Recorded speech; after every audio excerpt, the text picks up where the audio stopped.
The warrior surprises the enemy with a burst of strength, activating a skill that bypasses its defense and prepares for an attack. The girl uses a skill that quickly drains her magic points, and she knows she only has a little time left, but wants to make the most of what Luce has given her.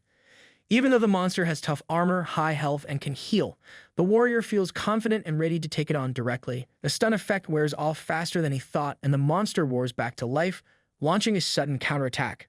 It fires a deadly projectile, causing the girl to panic and call out to Elma, who charges forward without thinking. The projectile hits Elma directly, causing his armor to crack and then break. But Elma retaliates with a powerful strike, slamming into the monster with all his strength, sending lightning through its body and splitting it in half. Elma stands tall, his eyes focused and determined, as a loud roar echoes in the cavern and a bright light bursts from the center. A strong wind blows through the cavern, and the girl holds on tightly as the monster's remains are blown away, crashing into the water, badly hurt. Elma then unleashes his full power once more, ready to finish the fight without holding back. The battle ends with Elma leveling up, and he laughs off the danger while the girl watches in amazement, calling his move incredible. The monster is finally defeated. The girl runs over, happy and excited. They just beat a boss that was much stronger than them, and got a lot of experience points. Elma says the monster changed during the fight, which he didn't expect. Luce smiles and says his attack was amazing, but Elma gives her the credit instead. He explains that the only reason he won was because the monster was stunned and his life shield protected him. Luce earns a new title, Nightmare Neutralizer, but she doesn't know what it means. They find out that the title gives her 7% more attack power against future Dreamlords. Elma calls it a lucky victory, and they get ready to take the magic stone and head back. Just then, Luce excitedly tells Elma she found something special, a rare item dropped by the Deathamude. It's a valuable poisonous dagger. Elma is shocked by their luck and says they've been finding a lot of good items lately. He also says the dagger fits Luce perfectly, but she starts freaking out about how expensive it is. Elma stays calm and tells her to think clearly. Later, back in the town of La Colina, Luce is acting nervous while they celebrate the huge amount of gold they just made. Elma tells her to stop acting suspicious and drawing attention. At the Adventurers Guild, Elma goes to exchange their magic stone for gold. He also asks to speak with the guild master because he thinks something serious is going on. Dreamlord evolutions are rare and dangerous, and he believes the guild needs to be warned. But the receptionist doesn't take them seriously and laughs at them for being low-rank adventurers from a small town. Luce gets annoyed and speaks up. Elma stays calm and explains that this is an important matter. He says the guild won't understand unless they hear it directly. Still, the receptionist mocks them. So Elma reveals a pile of valuable magic stones and asks to exchange them for gold. The receptionist is shocked by how much the stones are worth and quickly goes to prepare the payment. Elma gives a small smile. It looks like they'll get that meeting with the guild master after all. The staff at the guild rush to prepare the gold, clearly stressed by how much it is. Because of this, Elma and Luce manage to secure a meeting with the guild master. The receptionist leads them upstairs and announces them at the door of Master Harline. At first, the guild master looks confused, not expecting any guests. After the staff quickly apologize, she agrees to let Elma and Luce in. As they enter the room, she gives them a curious look and jokes about their strange team, a clown, and a heavy knight. She asks who they are. Matilda, looking nervous, explains they're just D-rank adventurers from REDONE. The guildmaster doesn't look impressed, and Matilda gets even more anxious. Then she explains that this duo actually defeated the Dream Hole of the Giant Centipede. The guildmaster is surprised and finds it interesting that two people with such roles managed to do it. Though she's curious, the guildmaster is also cautious. She thinks they're too skilled for D-rank. Still, she's impressed by how bold and smart they are. She guesses Elma is a noble, and she's right. Elma realizes he's been figured out. He introduces himself and Luce and explains they came to report something important from the Centipede's Dream Hole. Guildmaster Harlan Harrowwide listens carefully. Elma quickly understands that her sharp thinking comes from her noble background. She praises them for beating the rock centipede, but also hints that talking freely with her might be dangerous. Elma begins to suspect that someone from House Harrowwide might be linked to the Dreamlord's strange evolution. He worries that revealing what he knows, especially since he has knowledge from another world, might get him into trouble. At the same time, he wonders if the guild master is involved in the Dreamlord's change or if she's only pretending to be interested to test him. Her strange, mysterious words leave Elma unsure. He doesn't know whether she's a friend or a hidden enemy. Elma starts to suspect that Guildmaster Harlan might be involved in the Dreamlord's strange evolution. But sensing the danger, he decides to stay quiet for now and not push too far. He calmly reports that the rock centipede went through something called existence evolution. Harlane is stunned. This kind of evolution is very rare and extremely dangerous, especially in a dream hole that's only 2 weeks old. She's shocked that a Dream Lord could evolve so quickly. Elma confirms that it's a serious issue. He watches her reaction closely, unsure if her surprise is genuine. But judging by her panic, he starts to believe she's not faking it. She's clearly disturbed by the risk this evolution poses. Elma assures her that's exactly why they came to report it immediately. Matilda tries to brush it off, calling it a simple level up. But Harlane snaps, this isn't a minor change. A Dream Lord jumping from level 60 to 80 is unheard of, and there's barely any research on how dangerous such evolutions can become. She's alarmed an evolved Dream Lord is far beyond what the city of La Colina can handle. Stopping one would need a full raid team or even help from her noble house. She asks if anyone was hurt. Elma tells her no, Centipede's gallery is already cleared. Harlane is stunned that they not only faced the evolved Dream Lord, but also defeated it. She assumed they just ran away.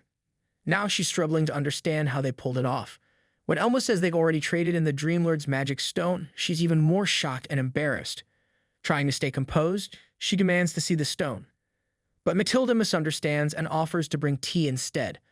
Harlane shouts in frustration, correcting her loudly. Even though she's strict and intense, Luce finds this side of her unexpectedly cute. Harlane praises Elma and Luce for defeating the evolved Dream Lord, but her suspicions remain. She asks how 2 D-rank adventurers could pull off such a feat, and why the dream hole disappeared right afterward. Then Harlane reveals something worrying. Similar strange monster events happened long ago near the Forbidden Greekwood, a dangerous area that no one has fully explored. Now the same signs are appearing near La Colina. She promises to investigate the matter seriously through both the guild and her noble house. Still, she doesn't share everything on her mind. Elma and Luce thank her and leave the room, but both still feel uneasy. A few moments later, Matilda returns holding the magic stone, only to be yelled at again. Guildmaster Harlane surprises everyone by promoting Elma and Luce to B rank on the spot, recognizing their strength and bravery. The group is shocked by the sudden promotion, but Harlane assures them it's well-earned and encourages them to keep doing great things. She even subtly tries to recruit them into her noble house, but they politely decline, though they're happy to accept the new rank. Now, as official B-rank adventurers, they decide it's time to find a skilled blacksmith. Elma gives Luce the poisonous dagger dropped by the centipede, saying it suits her fighting style more than selling it. Luce is still distracted by thoughts of food and sweets. Elma, however, wants to use some rare ingots to upgrade his gear, but for that, they'll need a master blacksmith. Luce jokes they'll end up looking like walking banks with such expensive equipment. They begin searching for a blacksmith skilled enough, ideally someone around level 60, but only find inexperienced ones. Their only lead is a grumpy old man named Veruga, who is infamous for turning down clients if they annoy him. When they find Veruga, he mistakes them for someone else and angrily throws a hammer at them. After realizing his mistake, he quickly apologizes, but then turns cold again, accusing them of sweet-talking him and refusing to help. He snaps at them, saying he hates 2 types of adventurers, the arrogant and the fake. His harsh words leave them discouraged just for being polite. He rants about a past adventurer who upset him and says he doesn't care about money or fame.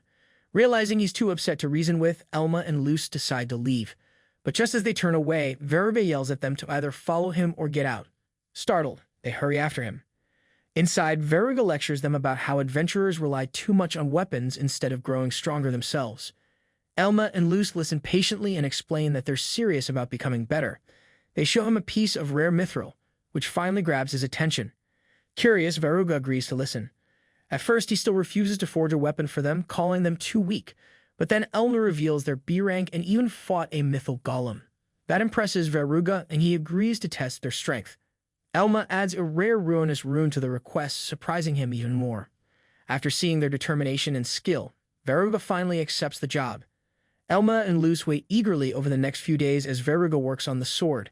When it's finally ready, they rush back to Veruga's forge. But something's wrong. A stranger is there, angrily confronting Veruga about the weapon. Elma steps forward to protect him. Suddenly, a fiery young girl appears and starts yelling at Elma, throwing insults without warning. Elma is caught off guard, thinking, who is this loud, angry kid? The girl called Elma a loser, but he stopped and thought, maybe she wasn't a kid after all, she might be 15. The girl got mad and said she was 17, not a kid. She made fun of Elma and told him about a legend, the Blackened Flameblade.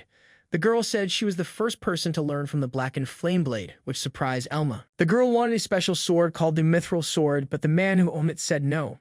He said it was made for him.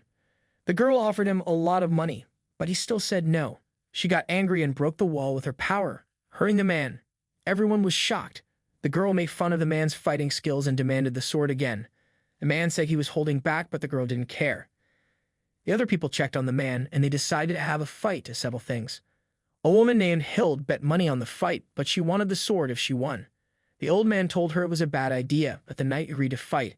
Everyone thought it was a bad idea, but the knight was angry and ready to fight. Hild made fun of him and started the fight. Elma used a magic shield, but he kept turning it on and off, which confused everyone.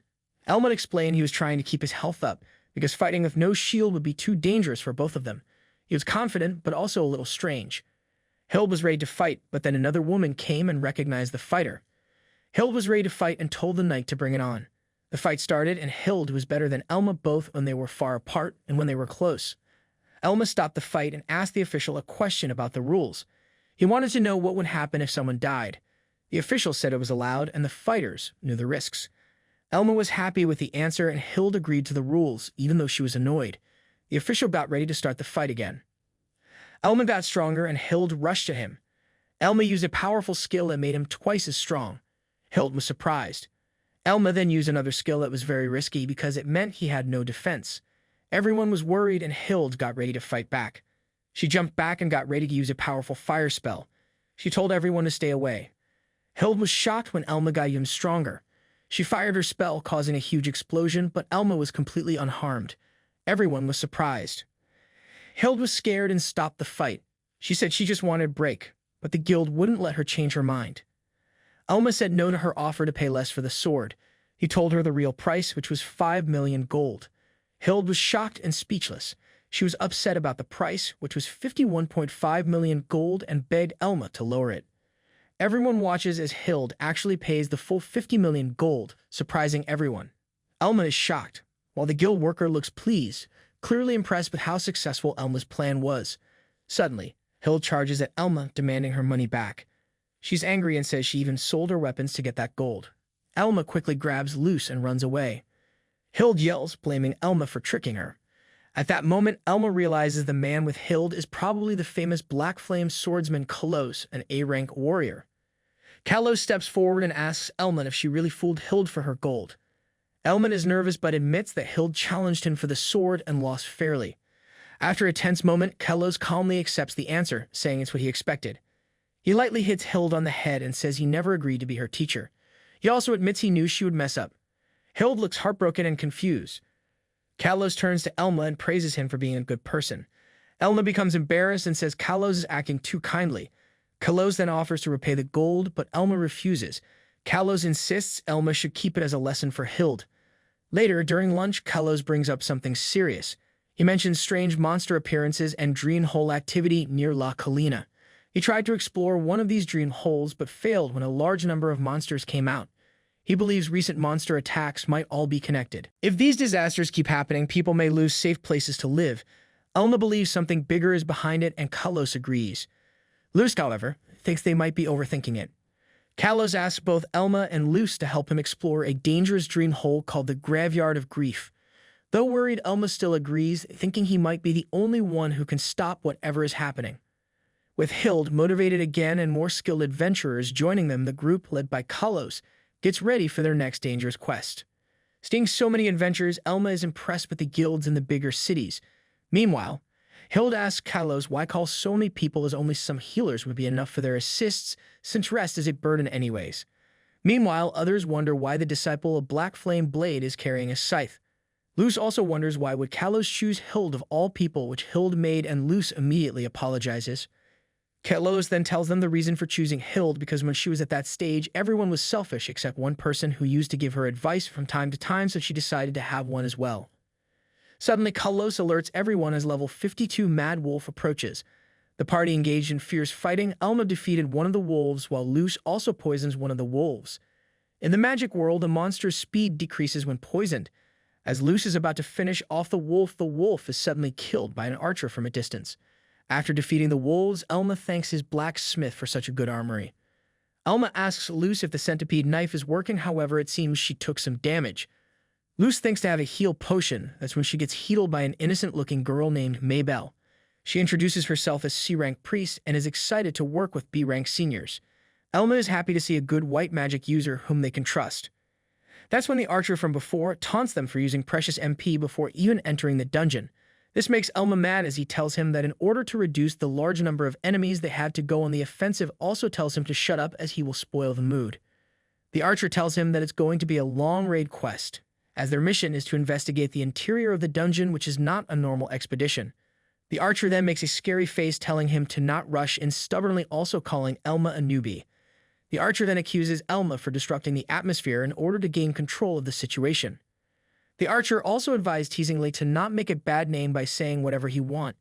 The archer then goes on to pick up loose loot, saying loot belongs to the person who killed the monster. The duo tells Maybelle to not mind his annoying bump since his only goal is to make things difficult. Maybelle tells them it's awkward for her since she comes across many like him as a healer. Suddenly, she makes a demonic face telling them people like him are just posers and delaying their healing turns them into well-mannered dogs. Maybelle turns back into the cute girl she is, saying she still wants to get along with Elma and Luce. After a while, avoiding the undead that roam the area and engaging them gen necessary, they have finally reached the entrance of the Cemetery of Sorrows. Kalos tells the party that in order to investigate efficiently, they will divide into 5 groups and regroup later. Kalos adds that as soon as mission will be over, they will attack King of Dreams. The reward will be split between everyone. It is revealed that Archer, Celt, Maybelle, Luce, and Elma is in the same group. Maybelle acts innocently, saying she is happy to be with Celt and leave the planning to him as well. Celt leads the way happily. That's when Maybelle demon time started, as she's going to punish him, which even scared both Elma and Luce.